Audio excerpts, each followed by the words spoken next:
حضور نبی رحمت صلی اللہ تعالیٰ علیہ وآلہ وسلم جو مبارک دین لے کے آئے، جس کے متعلق اللہ پاک جل وعلا نے قرآن میں ارشاد فرمایا، ان الدین عند اللہ الاسلام، کہ اللہ کے ہاں دین اب صرف اسلام ہے۔ اسلام کی آفاقیت اور عالمگیریت ابتدا ہی سے ہر ایک پر روز روشن کی طرح عیاں ہے، اور دین دشمن قوتوں نے ابتدا سے ہی اسلام کے خلاف سازشیں کرنا شروع کر دیں، اور جو آج تک بالتواتر ان کی سازشیں جاری ہیں۔ حضور تاجدار ختم نبوت صلی اللہ تعالیٰ علیہ وآلہ وسلم کی ظاہری حیات مبارکہ کے زمانہ میں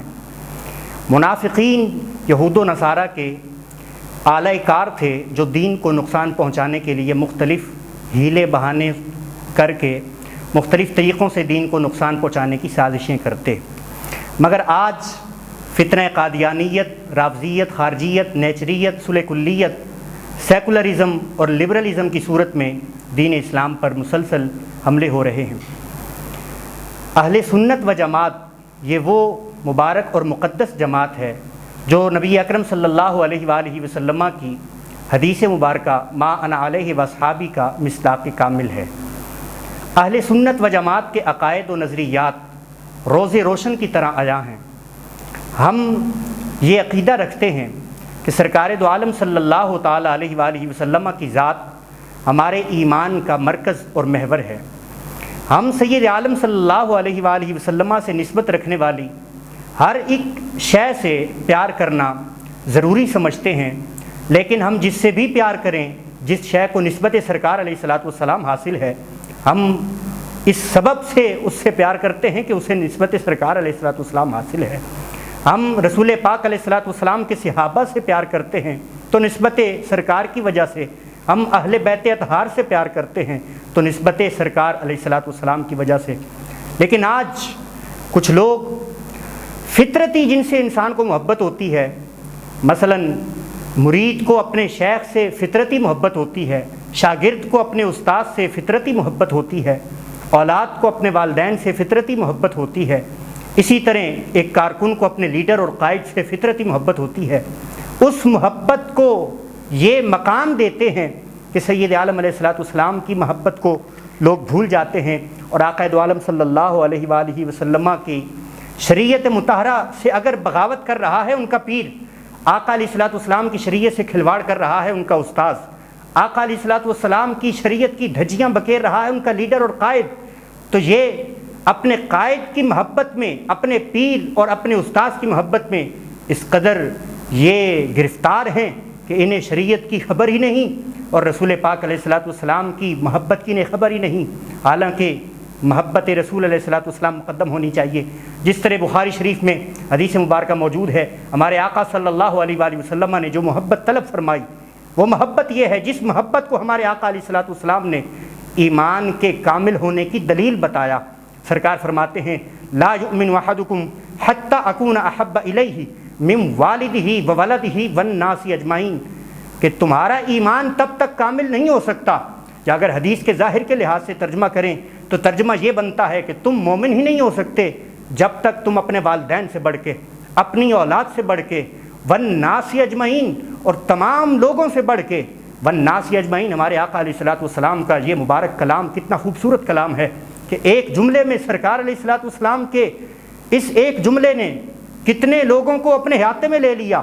کہ استاذ بھی والناس اجمعین میں ہے، تمہارا پیر بھی والناس اجمعین میں ہے، تمہارا لیڈر اور قائد بھی والناس اجمعین میں ہے، کوئی مولوی، عالم اور خطیب ہو وہ بھی والناس اجمعین میں ہے، کوئی نقیب یا نعت خواں ہو وہ بھی والناس اجمعین میں ہے۔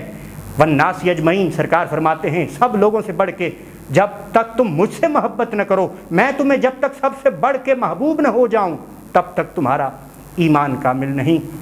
نسبت رسول علیہ الصلوۃ والسلام کی وجہ سے ہر ایک ذات سے، ہر ایک شے سے پیار کرنا ہے، اسی واسطے ہم اہل بیت سے بھی پیار کرتے ہیں، اسی واسطے ہم صحابہ کرام سے بھی پیار کرتے ہیں۔ یہ زمانہ، جس زمانے میں ہم سانس لے رہے ہیں، جس میں ہم وقت گزار رہے ہیں، اس زمانے میں افسوس ہے کہ کچھ خود کو اہل سنت کہنے والے وہ حضرات صحابہ کرام رضوان اللہ تعالیٰ علیہم اجمعین پر تبرہ کرنا، ان کی شان میں نقص پیدا کرنا، اسے اپنا آئینی حق سمجھتے ہیں، لیکن حقیقت یہ ہے کہ سید عالم صلی اللہ علیہ وآلہ وسلم کہ صحابہ کرام ان کا مقام اور مرتبہ بہت بلند و بالا ہے۔ اہل سنت کا مزاج ایسا نہیں ہو سکتا کہ کوئی خود کو سنی بھی کہے اور وہ صحابہ کرام علیہم الرضوان کے متعلق زبان تان دراز کرتا ہو۔ یہ میرے ہاتھ میں اسد الغابہ ہے۔ اسد الغابہ کے اندر اس کے مقدمے میں جو صحابی کی تعریف بیان کی وہ کیا ہے؟ ہم پہلے یہ سمجھ لیں کہ صحابی ہوتا کون ہے۔ لکھتے ہیں کہ صحابی وہ ہے جس نے جاگتے ہوئے نبی کریم علیہ الصلوۃ والسلام سے ملاقات کی اس حال میں کہ مؤمن بھی وہ صاحب ایمان ہو، زیارت کرنے والا، ملاقات کرنے والا صاحب ایمان ہو، بعد بیس ہی آقا علیہ الصلوۃ والسلام کی بعثت مبارکہ کے بعد اس نے ملاقات کی ہو، اس حال میں کہ ہمارے آقا علیہ الصلوۃ والسلام ظاہری حیات سے متصف ہوں اور وہ زیارت کرنے والا ایمان پر اگر اس کا خاتمہ ہوا ہے تو اسے صحابی کہا جاتا ہے۔ یہ تو ایک عام فہم صحابی کی تعریف ہے جسے بیان کیا۔ اب صحابہ کے اندر فضیلت کے درجات کے لحاظ سے تفاوت موجود ہے۔ اس حوالہ سے امام فخر الدین رازی تفسیر رازی شریف کے اندر یہ ذکر کرتے ہیں اور بیان کرتے ہیں، اجمع العلماء کہتے ہیں کہ علماء کا اجماع ہے اس بات پر، جس طرح کہ فخر الدین رازی رحمہ اللہ نے فرمایا کہ ان بعض الانبیاء افضل من بعض، کہ بعض انبیاء بعض سے افضل ہیں، وان سیدنا محمد صلی اللہ علیہ وآلہ وسلم افضل من الکل، اور ہمارے سردار حضرت محمد صلی اللہ علیہ وسلم سب سے افضل ہیں، سب انبیاء میں سب سے افضل ہمارے آقا صلی اللہ علیہ وآلہ وسلم ہیں۔ پھر اس پر وہ دلیل دیتے ہیں قرآن سے، فرماتے ہیں قال تعالی تلک الرسل فضلنا بعضهم علی بعض منهم من کلم اللہ ورفع بعضهم درجات، کہ جیسے انبیاء کے اندر فضیلت کے لحاظ سے درجات ہیں ایسے ہی صحابہ میں بھی فضیلت کے لحاظ سے درجات ہیں۔ وکذالک صحابۃ رسول اللہ صلی اللہ علیہ وآلہ وسلم فهم متفاوتون فی الافضلیہ، کہ فضیلت اور افضلیت کے اندر صحابہ کرام رضوان اللہ تعالی علیہم اجمعین ان کے درجات متفاوت ہیں۔ فمذہب اہل سنہ، اہل سنت کا مذہب یہ ہے، جو لوگ صحابہ کرام کے متعلق بات کرتے ہیں نیم رافضی ہوں یا تفضیلی ہوں، انہیں جاننا چاہیے کہ ان کی بولی اہل سنت کی بولی نہیں۔ اہل سنت کا مذہب کیا ہے؟ امام فرماتے ہیں فمذہب اہل سنتی یرا ان افضل الصحابۃ هو سیدنا ابو بکر الصدیق، کہ اہل سنت کا مذہب یہ ہے کہ صحابہ کرام میں سب سے افضل ہمارے سردار حضرت ابو بکر صدیق رضی اللہ تعالیٰ عنہ ہیں، ثم عمر، پھر حضرت عمر فاروق رضی اللہ تعالیٰ عنہ ہیں، ثم عثمان، ثم علی ابن ابی طالب، پھر حضرت عثمان غنی ذو النورین ہیں، پھر حضرت مولا علی شیر خدا ہیں۔ اور یہ جو انہوں نے ذکر کیا ان کی تائید کے اندر ابن کثیر نے بھی لکھا اسے الباعث الحسیس کے اندر، اور ابن قدامہ مقدسی جو ہیں وہ اسے لمعۃ الاعتقاد کے اندر لکھتے ہیں، اور علامہ آلوسی نے بھی اسے لکھا۔ اور یہ قول ہمارے عقائد کے جو دو بڑے امام ہیں حضرت امام ابو الحسن اشعری رحمہ اللہ اور حضرت ابو منصور ماتریدی، جن کی نسبت سے ہم خود کو ماتریدی کہتے ہیں، ان دونوں کا بھی قول یہی ہے کہ صحابہ کے فضیلت کے درجات کے اندر جو سب سے بڑا درجہ ہے، سب سے افضل ہے صحابہ میں، وہ حضرت صدیق اکبر رضی اللہ تعالیٰ عنہ ہیں۔ تیسرے نمبر پر ہمیں یہ سمجھنا چاہیے کہ تمام صحابہ کرام عادل ہیں۔ عدالت الصحابہ کا عقیدہ رکھنا یہ بھی اہل سنت کا مذہب مہذب ہے۔ اس حوالے سے یہ بیان کرتے ہیں کہ فمذہب اہل سنت والجماعہ، اہل سنت و جماعت کا مذہب یہ ہے اثبات العدالت لجمیع الصحابۃ رضوان اللہ تعالیٰ علیہم اجمعین، کہ تمام صحابہ کرام رضوان اللہ تعالیٰ علیہم اجمعین کی عدالت ثابت ہے۔ فإن اللہ تعالیٰ اختار ہؤلاء القوم لصحبت نبیہ ونصرتہ وتبلیغ شرعہ وإعلاء کلمتہ، اس لیے کہ اللہ نے ان صحابہ کرام رضوان اللہ تعالیٰ علیہم اجمعین کو چن لیا، کس لیے؟ لصحبت نبیہ، اپنے محبوب نبی صلی اللہ علیہ وآلہ وسلم کی صحبت کے لیے، ونصرتہ، اور اپنے نبی اور نبی کے دین کی نصرت اور تائید کے لیے، وتبلیغ شرعہ، اور نبی مکرم علیہ الصلوۃ والسلام کی شریعت کی تبلیغ کے لیے، وإعلاء کلمتہ، اور کلمہ حق کو بلند کرنے کے لیے اللہ نے صحابہ کو چن لیا ہے۔ یہ ان کا مقام ہے، یہ ان کی شان ہے۔ آگے لکھتے ہیں وَيَسْتَدِلُّ أَهْلُ السُّنَّةِ، اہل سنت استدلال کرتے ہیں علی عدالتہم، صحابہ کرام کی عدالت پر، بالمنقول والمعقول، عقلی دلائل کے ساتھ بھی اور نقلی دلائل کے ساتھ بھی، اور وہ دلائل اجماع امت سے ہیں، کتاب سے ہیں، سنت سے ہیں، اور بڑے بڑے علماء نے اس اجماع کو نقل کیا۔ اس واسطے صحابہ کرام کے بارے میں بولتے ہوئے ذرا احتیاط سے کام لینا چاہیے، تاکہ ہم کہیں ان مقدس نفوس کی بارگاہ میں بولتے ہوئے، لب کشائی کرتے ہوئے کوئی ایسا جملہ نہ کہہ بیٹھیں جو رسول پاک علیہ الصلوۃ والسلام کی ایذاء کا سبب ہو۔ جس طرح میں نے تمہیدی کلمات میں کہا کہ ہماری محبت بھی نسبت رسول علیہ الصلوۃ والسلام کی وجہ سے، ہماری کسی سے نفرت بھی رسول کریم علیہ الصلوۃ والسلام کی اور دین کی وجہ سے، الحب للہ والبغض للہ۔ اس واسطے ہم صحابہ سے پیار کرتے ہیں کہ صحابہ کو نسبت سرکار سے ہے، اس واسطے ہم اہل بیت سے پیار کرتے ہیں کہ اہل بیت کو نسبت سرکار سے ہے۔ یہ دیکھیے رسول پاک علیہ الصلوۃ والسلام کا مبارک فرمان ہے، جسے امام ترمذی نے بھی لکھا اپنی کتاب کے اندر، اور امام احمد بن حنبل نے اپنی مسند کے اندر لکھا، اور ابن حبان نے اس کو اپنی صحیح کے اندر درج کیا ہے، لکھا ہے۔ ہمارے آقا صلی اللہ علیہ وسلم کا مبارک فرمان ہے، ہمارے آقا فرماتے ہیں اللہ اللہ فی اصحابی، اللہ اللہ فی اصحابی۔ 2 مرتبہ ہمارے آقا علیہ الصلوۃ والسلام نے یہ جملہ ارشاد فرمایا۔ ہمارے آقا فرماتے ہیں میرے صحابہ کے بارے میں محتاط رہنا، میرے صحابہ کے بارے میں محتاط رہنا، لا تتخذوہم غرضا بعدی فمن احبہم فبحبی احبہم۔ یہ ہے وہ بات جسے ابتدا میں نے ذکر کیا۔ سرکار فرماتے ہیں میرے صحابہ سے جو محبت کرتا ہے وہ ان کی ذات کی وجہ سے نہیں، فبحبی احبہم، وہ میری محبت کی وجہ سے میرے صحابہ سے محبت کرتا ہے۔ اور جو بغض رکھتا ہے، محبت کرنے والا تو سرکار کی محبت کی وجہ سے محبت کر رہا ہے، اب جو بغض رکھتا ہے صحابہ کا اپنے سینے میں، اسے بھی سوچنا چاہیے۔ ہمارے آقا علیہ الصلوۃ والسلام فرماتے ہیں ومن ابغضہم فببغضی ابغضہم۔ صحابہ سے بغض رکھنے والوں ذرا کان کھول کر یہ الفاظ حدیث کے سنو۔ ہمارے آقا فرماتے ہیں کہ صحابہ سے بغض رکھنے والا بھی وہ صحابہ سے بغض نہیں رکھتا، میرے بغض کی وجہ سے وہ صحابہ سے بغض رکھتا ہے۔ ومن آذاہم فقط آذانی۔ یاد رکھو سرکار فرماتے ہیں جس نے صحابہ کو اذیت دی، جس نے انہیں پریشان کیا، جس نے انہیں تکلیف پہنچائی، اس نے در حقیقت مجھے تکلیف پہنچائی۔ ومن آذانی فقط آذ اللہ۔ اور جو مجھے تکلیف پہنچاتا ہے ایسا ہے جیسے وہ اللہ کو اذیت پہنچا رہا ہے، اللہ کو تکلیف پہنچا رہا ہے۔ یہ مرتبہ اور یہ مقام جو صحابہ کو، اہل بیت کو سرکار سے نسبت رکھنے والی ان تمام چیزوں کو حاصل ہوا، تو اس کا سبب ذات رسالت مآب علیہ الصلوۃ والسلام ہے۔ اب ان کا احترام کرنا، ان کی تکریم کرنا ہم پر واجب ہے۔ اگر ہم ایسا نہیں کرتے، بلکہ اگر کچھ لوگ اگرچہ بظاہر وہ اپنے ذام میں خود کو بڑا مولوی سمجھیں، یا اپنے ذام میں کسی بڑی گدی کا سجادہ نشین سمجھیں، یا اپنے ذام میں وہ خود کو بڑا معروف نعت خواں سمجھیں یا نقیب سمجھیں، جو بھی ہوں وہ صحابہ کی شان میں اگر اہانت اور تنقیص کے مرتکب ہوں گے تو انہیں جان لینا چاہیے۔ یہ حضرت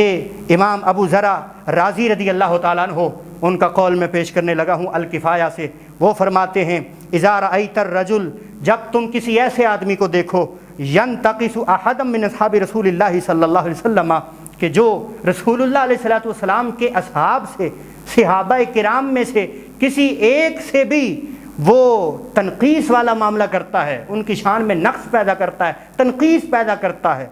ان کی شان گھٹاتا ہے، فعلم، امام ابو ذرا رازی کہتے ہیں فعلم، تو جان لے، چاہے وہ جتنا بڑا مولوی ہو، وہ جتنا بڑا مرضی خطیب ہو، وہ جتنا بڑا سجادہ نشین ہو، وہ جتنا بڑا مشہور نقیب اور نعت خواں ہو، وہ جو بھی ہو، اگر وہ گستاخی صحابہ کرام کا مرتکب ہوتا ہے تو وہ امام کہتے ہیں فعلم، جان لے انہو زندیق، وہ زندیق ہے۔ اب امام کے اس قول کی تائید بڑے بڑے ائمہ نے کی، وغیرہم من الائمۃ یؤیدون ھذا الرأی کالامام مالک رضی اللہ تعالی عنہ۔ ان کے قول کی تائید کرنے والے امام مالک جیسے بڑے بڑے اجلہ ائمہ ہیں، اور امام طحاوی نے تو تائید بھی کی، اور اس حیثیت میں تائید کی کہ وہ اپنی عقیدے کی کتاب العقیدۃ الطحاویہ کے اندر لکھتے ہیں وحبہم ای الصحابہ دین و ایمان۔ حضرت امام طحاوی رحمۃ اللہ علیہ اپنی عقیدہ طحاویہ کے اندر لکھ رہے ہیں کہ صحابہ کی محبت یہ دین ہے، ایمان ہے،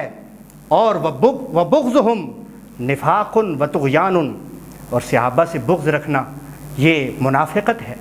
یہ سرکشی اور طغیانی ہے۔ عقیدہ طحاویہ کے اندر امام کا یہ قول آپ دیکھ سکتے ہیں۔ یہ تو تمام صحابہ کرام علیہم رضوان کی مجموعی ہم نے بات کی۔ چند ایسے صحابہ ہیں جن کا نام لے کر بعض لوگ، اور افسوس تب ہوتا ہے جب وہ خود کو اہل سنت کہتے ہیں،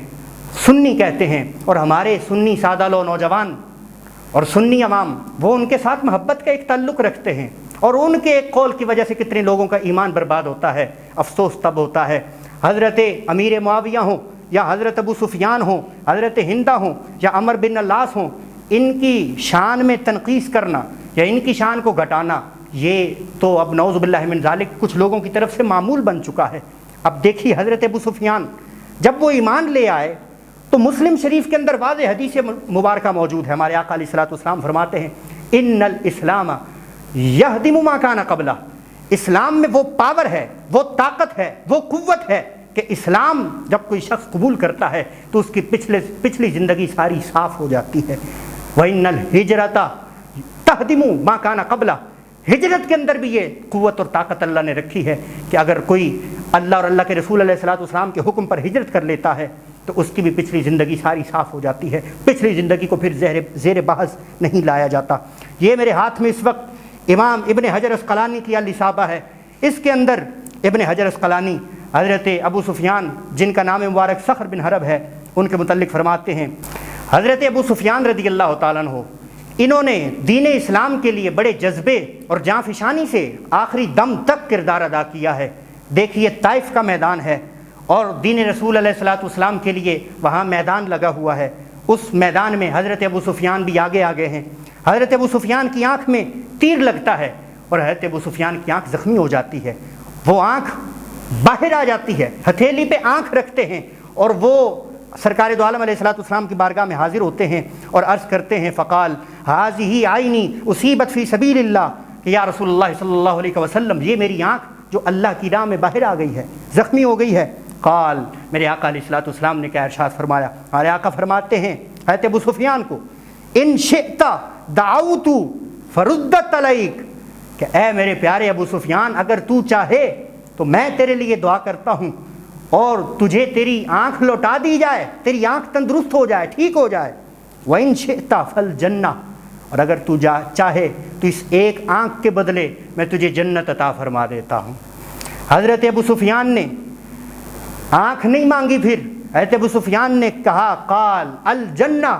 اے آقا جس طرح آپ نے عشرہ مبشرہ کو جنت کی بشارت دی، جس طرح آپ نے حضرت حسن حضرت امام حسین رضی اللہ تعالی عنہما کو جنتی نوجوانوں کا سردار ہونے کا اعزاز بخشا، آج اسی وما ینطق عن الہوی ان هو الا وحی یوحی والی مبارک زبان سے مجھے بھی جنت کا پروانہ عطا فرما دے۔ حضرت ابو سفیان ان کو سرکار نے طائف کے موقع پہ باقاعدہ جنت کا پروانہ عطا فرمایا ہے۔ یہ تو آقا علیہ الصلوۃ والسلام کے وہ صحابی ہیں۔ آج مولانا محمد الیاس عطار قادری مدنی چینل پر اگر ہر صحابی نبی جنتی جنتی کا نعرہ لگا کر اگر ابو سفیان کا نام لے کر بھی جنتی کا نعرہ لگاتے ہیں تو یہ تو آقا علیہ الصلوۃ والسلام کی اس حدیث کا ترجمہ کر رہے ہیں، اس پر کسی کو بگڑنا نہیں چاہیے۔ اب دیکھیے محبت جو ہم کرتے ہیں اس کا فائدہ کیا ہے۔ یہ میرے ہاتھ میں اس وقت بخاری شریف ہے، بخاری شریف میں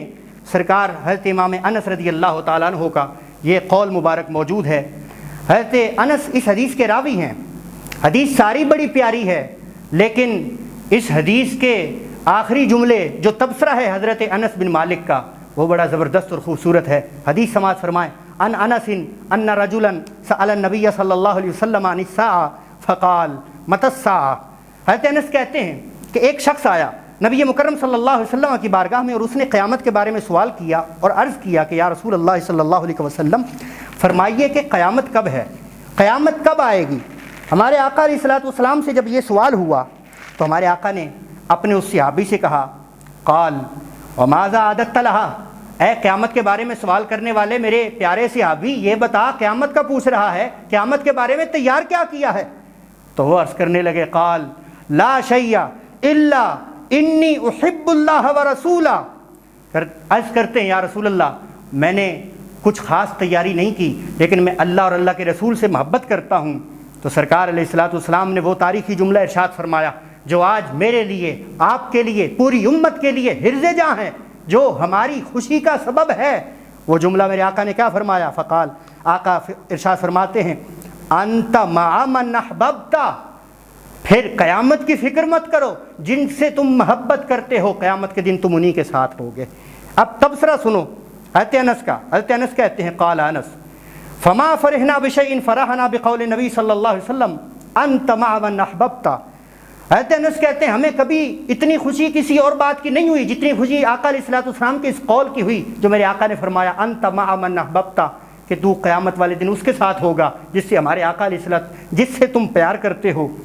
اب انس کیا فرماتے ہیں جو خود بڑے جلیل القدر صحابی ہیں، کئی حدیثوں کے راوی ہیں، بارگاہ رسالت مآب علیہ الصلوۃ والسلام میں بڑا خاص مقام حاصل ہے، وہ فرماتے ہیں فَأَنَا أُحِبُّ النَّبِيَّ صلی اللہ علیہ وآلہ وسلم وَأَبَا بَكْرٍ وَعُمَرَ، میں انس بن مالک اپنے نبی سے بھی محبت کرتا ہوں، ابو بکر صدیق سے بھی محبت کرتا ہوں، عمر فاروق اعظم سے بھی محبت کرتا ہوں۔ وَأَرْجُو أَن نَّكُونَ مَعَهُمْ بِحُبِّي إِيَّاهُمْ وَإِن لَّمْ أَعْمَلْ بِمِثْلِ أَعْمَالِهِمْ، اور میں یہ امید کرتا ہوں اگرچہ میرے اعمال ان کے اعمال کی مثل نہیں، لیکن ان کی جو محبت میرے سینے میں ہے اس محبت کے سبب کل جہاں وہ ہوں گے وہیں انس بن مالک بھی ہوگا۔ یہ محبت کا فائدہ ہے، اور محبت کا سبب بھی آپ نے سن لیا کہ ذات رسالت مآب علیہ الصلوۃ والسلام ہے۔ ہمارا مزاج یہ ہے کہ ہم جس سے بھی محبت کریں نسبت سرکار علیہ الصلوۃ والسلام کی وجہ سے محبت کرتے ہیں۔ آخر میں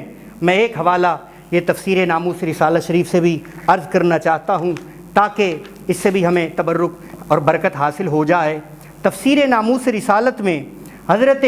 امام سہل بن عبداللہ تستری رحمۃ اللہ علیہ کا قول جو شفا شریف سے نقل کیا، شفا شریف موجود ہے لیکن میں برکت کے لیے تفسیر ناموس رسالت سے اس حوالے کو پڑھ رہا ہوں۔ حضرت عبداللہ تستری رضی اللہ تعالیٰ عنہ ورحمہ اللہ تعالیٰ آپ فرماتے ہیں، دیکھیے صحابہ کا مقام کتنا بڑا ہے،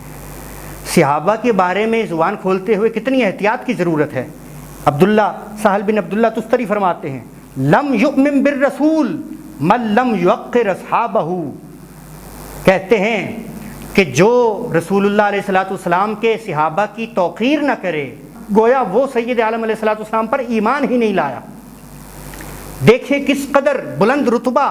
یہ شخصیات ہیں۔ اہل سنت کا مزاج قطعاً یہ نہیں ہو سکتا کہ اہل سنت صحابہ کے متعلق یا اہل بیت اطہار میں سے کسی بھی فرد کے متعلق کوئی نازیبا جملہ کہیں یا ان کے متعلق غلط نظریہ قائم کریں۔ ہم تو یہ سمجھتے ہیں کہ اہل بیت اطہار ہوں یا صحابہ کبار ہوں، ان کو رب نے جتنے بھی بلند رتبے عطا فرمائے ہیں وہ سارے رتبے سید عالم علیہ الصلوۃ والسلام کی نسبت کی وجہ سے عطا ہوئے ہیں۔ اللہ کریم جل وعلا ہم سب کو یہ اہم مسئلہ سمجھنے کی توفیق عطا فرمائے۔ ساری دنیا جان لے اگر کوئی ایسا جملہ کہتا ہے صحابہ کے متعلق، اگر کوئی ایسا جملہ کہتا ہے اہل بیت کے متعلق، تو اہل سنت کا اس سے کوئی تعلق نہیں، نہ اس کا اہل سنت سے تعلق ہے، بلکہ اہل سنت تو بڑا خوبصورت اور واضح نظریہ رکھتے ہیں۔ ہم سرکار سے نسبت رکھنے والی ہر ایک شے سے پیار کرتے ہیں اور یہ نعرہ لگاتے ہیں کہ بحمد اللہ ملا حق سے عقیدہ اہل سنت کا، پڑھا ہے قدسیوں نے بھی قصیدہ اہل سنت کا، زمین ہے اہل سنت کی زمانہ اہل سنت کا، بنایا رب نے جنت میں ٹھکانہ اہل سنت کا، کسی کی ایڈ کی جانب نہیں اٹھتی نظر اپنی، کوئی ایران سے پیسے لیتا ہے تو کوئی سعودیہ سے ریال لیتا ہے اور وہ ریال لے کر وہ دین کو نقصان پہنچاتے ہیں، لیکن ہم یہ کہتے ہیں کہ ماہ مدینہ اپنی تجلی عطا کریں، یہ ڈھلتی چاندنی تو پہر دو پہر کی ہے، کسی کی ایڈ کی جانب نہیں اٹھتی نظر اپنی، خدا نے بھر دیا اتنا خزانہ اہل سنت کا۔ آخر میں آپ سب حضرات کو ایک دعوت دینا چاہتا ہوں، وہ دعوت یہ ہے کہ اس دور میں جہاں ہمارے اندر اتنے فتنے ہیں، ہر قدم قدم پر فتنہ ہے، وہاں سیکولرزم، لبرلزم، لادینیت جو یہود و نصارہ کی طرف سے ہر لمحے مختلف ہیلوں بہانوں سے اسلام کو نقصان پہنچا رہے ہیں۔ نماز، روزہ، حج، زکوٰۃ یہ تو ان کا نشانہ ہے ہی، بالخصوص جو سب سے اہم مسئلہ ہے ناموس رسالت، سب سے اہم مسئلہ ختم نبوت، اس حوالے سے ہمارے نوجوانوں کو، بالخصوص کالجز اور یونیورسٹیز کے نوجوانوں کو جو تعلیم حاصل کر رہے ہیں، انہیں وہ اپنے جال میں پھنسانے کے لیے ہیلے حربے استعمال کرتے ہیں۔ تو سیکولرز اور لبرلز کی ان چالوں کو ناکام بنانے کے لیے، اور دین رسول علیہ الصلوۃ والسلام کا جو سب سے اہم مسئلہ ہے، ناموس رسالت کا مسئلہ، ختم نبوت کا مسئلہ، اس مسئلے کو قرآن سے سمجھنے کے لیے یہ تفسیر ناموس رسالت جو محقق دوران مجاہد ملت حضرت علامہ مفتی ضیاء احمد قادری رضوی دام ظلہ علینا، آپ نے امیر المجاہدین مولانا خادم حسین رضوی رحمۃ اللہ علیہ کے حکم پر لکھی، اور پورے قرآن کی تفسیر، یہ 5 جلدوں میں تفسیر ہے،